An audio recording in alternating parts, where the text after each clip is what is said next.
Okay, so I'll just a thumbs up that you can hear it. Dear colleagues, in my talk today, I would like to propose Yes. an etymological hypothesis for one word, but one that is culturally important. This word is kıttuŋ, gourd, in the Sora language. The Sora language, also called Sora, is the largest language of the Munda group, which also includes the minor languages such as Guru, Uto, Remo, and Tam. It's spoken in eastern India, in southern part of the state of Odisha, and northern part of the state of Andhra Pradesh. Number of Sora speakers is around 310,000. My data come from 3 field trips to the Sora, living in the districts of Gajapati and Rayagada, Odisha, in 2017 and 2024. The Sora have their own traditional animist belief system, including ancestor veneration and shamanic practices. But in the 20th century, many of them converted to Christianity of various denominations, various movements of Hinduism, and even invented their own religion that is called Matarbanum. So now the Sora exhibit great religious diversity. The traditional pantheon of Sora includes 2 main types of divine beings. These are sonums and kıttungs. Sonums directly participate in the daily life of the Sora. They can attack people. They are the main cause of misfortune and diseases. They need to be pleased by sacrifices and rituals, and then can communicate with people through shamans in trance. But kıttungs are deities of high rank. They're creators of the world and its elements. They have little interest in human affairs and are worshipped during seasonal rituals. According to anthropologist Piers Vitebsky, who worked a lot with the Sora, they can be called inactive gods. Well, everything is quite clear with the sonums. The kıttungs are a mystery to anthropologists. So the great anthropologist Evgeniya Renkovskaya, who worked with the Sora in the mid-20th century, writes, there is no point in Sora theology about which there is no confusion. Also, it's generally agreed that there are a number of divine beings called the kıttungs. In ordinary talk, and particularly in the myths, the word is used in the singular as if there was only one. No one can agree on how many kıttungs there are, who they are, or which of them is the most important. Vitebsky says the same thing. Kıttungs were class of male and female beings, sometimes conceptualized as one single kıttuŋ, who created the world, and in answer to a question about custom, was often kıttuŋ set it up that way. Etymological hypothesis for sonums proposed in the Monk Khmer Comparative Dictionary of Shorter. You connect this word with Monk Khmer's dam to be afflicted by spirits, with its descendants Mon, Hanem, to fall ill through supernatural agents, and Khmer Sundo, to put to sleep by sorcery. In the same time, no etymological hypothesis for kıttuŋ has been ever proposed, and I will try to do it now. Many surnames have 2 forms, lexical and combining. And combining form is used in compounds.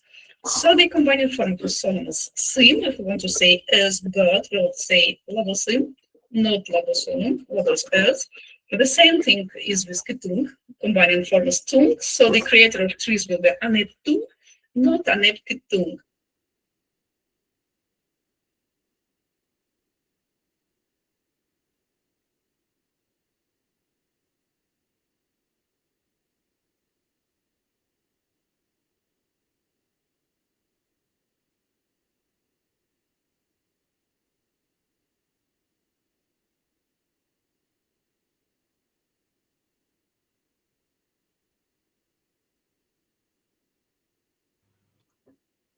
It looks like the video stopped. Kid, not tung. This word can be part of the names of some deities. For example, Nisani kıttuŋ is Nisani god. Sun is at kid, literally warming god. Asarekit is month of Ashana, etc. In Butot, kıttuŋ means god. In Rema, kıttuŋ means sky. In Kta, kıttuŋ means god, and sky will be kıttuŋ hini, God's village. The cognate of kıttuŋ also exists in Karya, where kıttuŋ or ketung means heaven as opposed to turbung, sky, and kıttuŋ Raj is kingdom of heaven. Originally, the word kıttuŋ has double pen. Since the first T is pronounced implausible as a final consonant syllable, the word is sometimes written with a glottal stop, like kıttuŋ and text as well. But nowadays, many religious communities use this word with a single T. Actually, the word kıttuŋ with a single T was introduced by the Canadian Baptist Mission, operating in the Sora region since 1902. While translating the Bible and other Christian texts, the missionaries were not familiar enough with Sora, but the word God was one of the first to appear in the texts. And to translate God, they wanted a true Sora word, not a Sanskrit term, like in the top and ram. So they chose kıttuŋ and started to write it, pronounce it with a single T. Later, the word in this form was adopted by missionaries of other denominations and religions. Now, in Baptist, Catholic, and Vishwa Hindu communities, kıttuŋ is used with a single T. And in Mater Banom community, kıttuŋ is used not only with a single T, but also with first E. And the variability of E and A in writing, mostly in writing, indicates the near close front vowel E, the vowel that really sounds like something between E and A. So original word can be reconstructed as kıttuŋ. And this kıttuŋ with double T and near close front vowel E seems to have the prefix kin. Kin is a lexical prefix of nouns, denoting mostly animals, but also people, parts of body, and plants. Variants depend on the following vowel. The consonant cluster can transform into a geminate. For example, kınso or kısso with the combining form sot is dog. Kansim with combining form sim is chicken. Kanbu is woman. Kante is banana. Kıttuŋ is belly. And combining forms of these words are their historical stems. For example, so, dog goes back to Proto-Austroasiatic chol, with cognate on Proto-Muso and Classic so. And sim, chicken, goes back to Proto-Austroasiatic chen, bird, with cognate on Proto-Musi, bird, and Classic sim, also bird. So original phonetic form of kıttuŋ can be reconstructed as kıntuŋ with the prefix kin. And since we know that in the word with the prefix kin, their combining forms are their historical stems, so we need to etymologize this tung. And tung in turn is homonymous with the combining form of another word. This word is atuŋ, that means bottle bird. At first glance, it seems difficult to expect any connection, including etymological, between the god and the gourd. But if you turn to the Sora mythology, namely the myth of kıttuŋ and the secondary creation of the world, it becomes clear that such a connection exists. The main cosmogonic and anthropogenic myth of the Sora is the myth of kıttuŋ. This myth is recorded in Elwood's work in different versions, but the basic story is as follows. There was an old world that went underwater during the Deluge. All living beings died. Only kıttuŋ and his sister survived inside a giant gourd that floated on the waves. When the waters receded and they came out onto dry land, they married and became the ancestors of a new humanity, or even created all life in you. And on the picture, you can see a fragment of traditional Sora painting illustrating this myth. The painting is exhibited in the National Museum of Humankind in Bhopal, in the state of Madhya Pradesh, India. So, according to mythology, the creator god kıttuŋ was the only one, but at the time he became a hypernym, a type of divine beings. Various creator gods kıttuŋ appeared. For example, as I mentioned before, anew, creator of trees, kıttuŋ, creator of stones, and others. And for Sora now, the word kıttuŋ has no connection with God at all. And in Bru, kıttuŋ even acquired a different combined form, kit, not tung. Historically, it was tung, of course. But the myth of the Deluge and the recreation of the world has been preserved. Among the various kıttuŋ, a new kıttuŋ named kıttuŋ emerged as the most prominent. And the original kıttuŋ's biography was attributed to him. As Alan writes, his name refers to the holy gourd in which a boy and girl survived the deluge, and if you look in the Sora dictionary, you will find the word kıttuŋ, meaning gourd. But the next question can be, why is God called gourd? The god was an ark in the time of the deluge, and the god is not a gourd himself. The answer can be as follows. in the ethnographical work of Silant and others, I found that the pair of Sora ancestors survived inside the gourd are called kıttuŋ Marandi. That means gourd people, because they are known by the god. It's the only designation. People from gourd, or gourd people. In the village of Serango, that is in the Gajapati district of Odisha, I recorded the gourd myth where the main character is called kıttuŋ. Not kıttuŋ, but kıttuŋ Mar, gourd man. So it seems that over time the word Mar, man, was lost, and kıttuŋ became the name of the mythological character. Probably a similar transformation happened also with the word kıttuŋ, because for goddess it still used the compound kıttuŋ boy, kıttuŋ woman, or historically gourd woman.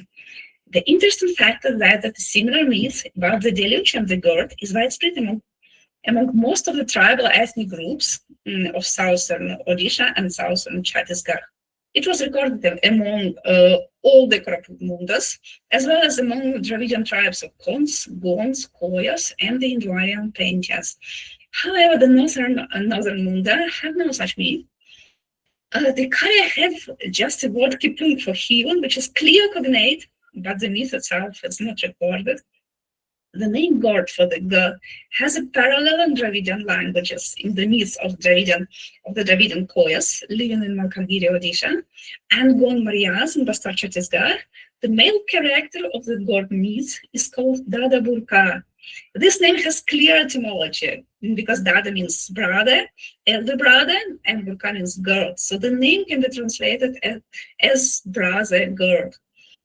The myth of escaping the deluge in the bottle god and the recreation of the world again is widespread not only in India. Moreover, it's extremely common among many ethnic groups in northern Indochina and southern China. The map here depicts the area where the gourd myth is widespread, and it's a map of motifs based on the analytical catalog of motifs by folklorist Yuri Berezkin. And I also found some possible linguistic parallels outside of India. All of them are from the works of anthropologists, not linguists, but some similarities are very interesting. Ke Yuan, in his book Myths of Ancient China, described the myth of very famous Chinese mythological characters, Fuxi and Niwa. Their story is similar to god myth of the Sora, and he writes, only 2 children survived. They had no names. And since they survived in the gourd, they were named Fuxi. Fuxi is the same as Palosi, meaning gourd. The boy was called brother gourd, and the girl was called sister gourd. There are a lot of etymological hypotheses for the names of Fuxi and Niwa, but the version of Ke Yuan is surprisingly similar to what Sora have. Obits in his work on mythology mentioned the myth of Palaung, living in China, the creator god Hulu, planted gourds from which 72 ethnic groups emerged. And Hulu is a Chinese word for bottle gourd. Lin Chen, describing the importance of the gourd in the Yi ethnic group, also in China, mentioned the gourd myth in which the male character is called Apudumu, and he writes, the pronunciation of Apu, meaning grandfather or ancestor in Yi, mirrors the Lolo branch of the Yi term for gourd. And I checked, the Lolo Burmese reconstructed form for gourd is Pu, and R is possible prefix. And finally, let's come back to our kıttuŋ. I think that this word for bottle god, the shortest dictionary, don't know how to pronounce it actually. This word can be a cognate of the Sora word with unexpected semantic shift, bottle god to god. And here are my references. So thank you very much for your attention.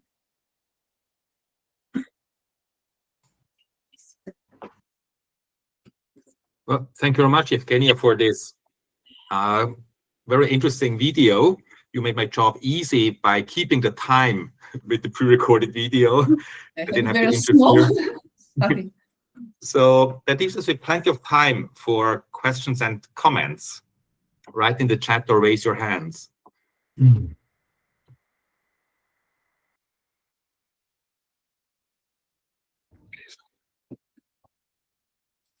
Paul Sidwell. So thank you, Evgeniya. phonologically, I think we still have to work through whether the shorter gourd word is the source of that kıttuŋ syllable, but I'll certainly have a look and follow up on that. Thank you. Thank you. Nathaniel writes in the chat a quick note. In the Khmuic languages of the home group, we have forms for sky like dong, atuŋ. Oh, thank you so much. But do you have in Khmu maybe the same? I know you have the same myth in Khmu also, the gourd myth, but maybe the names of characters in this myth are something like gourd. Is it like this?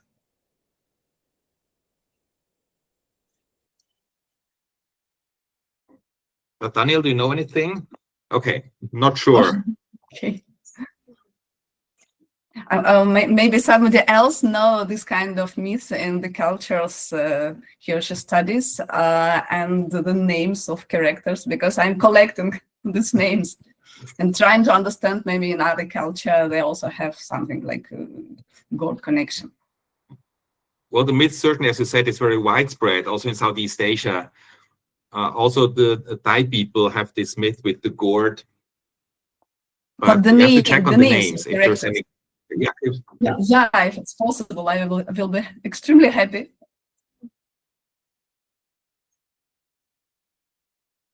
In Khmer, yeah, because I was telling about Apu, like gourd and ancestor in Lolo-Burmese, and in Khmer it's interesting. Thank you. Greg. Yeah, thanks for that. That was quite fascinating. I mean, of course, I know the gourd word and the kıttuŋ word, and the kata word as well. I never thought, that those would be connected necessarily, even though, I guess now that I think about it, I've read Elwin, so I'm familiar with the details. Just as a comment, the Karawarean people don't have this myth, but they do have an origin myth that involves a brother and sister creating humanity. And in this case, the Singbonga, the sun god or the supreme deity, taught them how to make liquor so that they could learn how to fornicate and create humanity. So that was the version of it there. But you still involve a progenitor of a brother or sister, which is.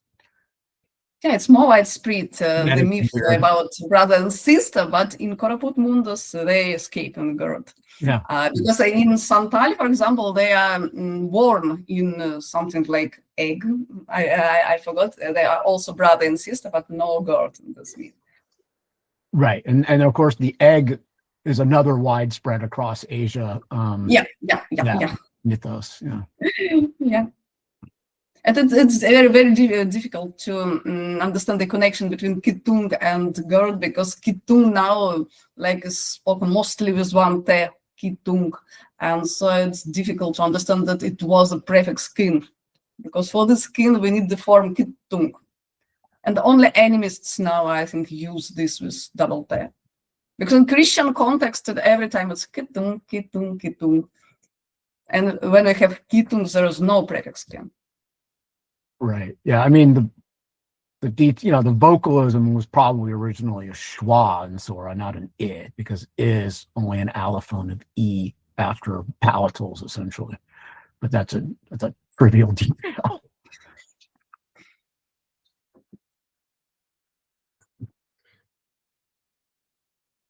There's a comment in the chat by Vietli. Pretty accurate to say mundas are 10% ASI, 10% AA, and 10% IVC. That's from a genetic point of view, right?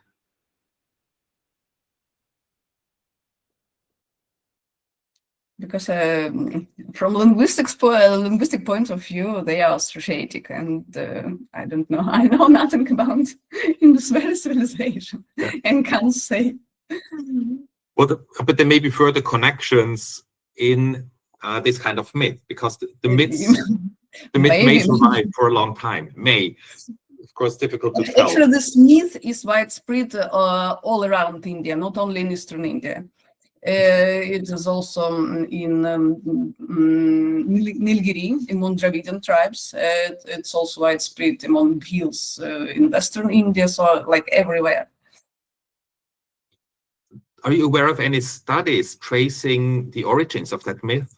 Because it's so widespread across East and Southeast Asia. Yeah, it's there, it's everywhere. But the interesting thing that if we see the map of motifs I showed on one of my slides, this myth is only here, only like South Asia and Southeast Asia, because mostly one myth can be in America, in Australia, in Russia, right, somewhere like this, and this is like only in one place. Well, I have no the idea gourd, about the the gourd origin. is a bit special, right? It's very special, and just I know there are a lot of works describing this myth in different places, and there is a work of Dung. He studied this myth among ethnic groups of Vietnam mostly, and he suggests that the myth is Austroasiatic, and other people like Mongolians, Tibetan Burmans, etc. they took from Austroasiatic people. Okay. So I can't say, but it was his idea. A lot of work still to do there. Yeah. Not linguistic work, but ethnological work. Mythological also. A mythological work, right? Yeah. Is there any other questions or comments? We still have plenty of time. And I guess no one wants a 25-minute coffee break, right?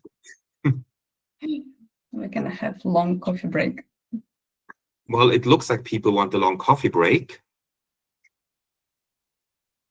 If there's no more raised hands, no more writing in the chat box, let's thank Evgeniya again for this very interesting presentation.